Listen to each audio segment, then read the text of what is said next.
Bonjour à tous. Si vous avez suivi les taux de change entre le dinar algérien et l'euro ces derniers temps, vous savez que ça a été un peu les montagnes russes.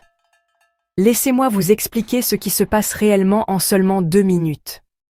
Alors, voici la situation. La semaine dernière, la Banque d'Algérie a annoncé une grande nouvelle. Elle a augmenté l'allocation touristique annuelle d'environ 100 € à pas moins de 750 € par adulte.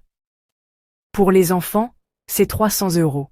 Ça rend les voyages à l'étranger beaucoup plus tentants, n'est-ce pas? Juste après cette annonce, la valeur de l'euro sur le marché parallèle a plongé.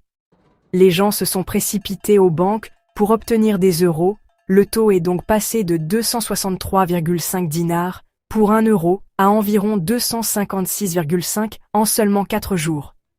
Mais tout aussi rapidement, il a rebondi. À ce jour, le 24 juillet, l'euro s'échange autour de 260,5 dinars au Square Port Saïd à Alger. Vous vous demandez peut-être, qu'est-ce qui cause toutes ces fluctuations? Eh bien, ce ne sont pas seulement les voyageurs ordinaires. Les experts affirment que des acteurs plus importants, comme les importateurs confrontés à des restrictions plus strictes, ont un impact beaucoup plus grand sur le marché noir. Quand ils bougent, le marché bouge. Pendant ce temps, le taux de change officiel est bien plus bas et assez stable, environ 152 dinars pour 1 euro et 129 pour 1 dollar.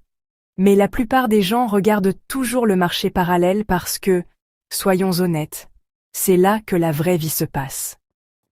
Alors, que devriez-vous faire?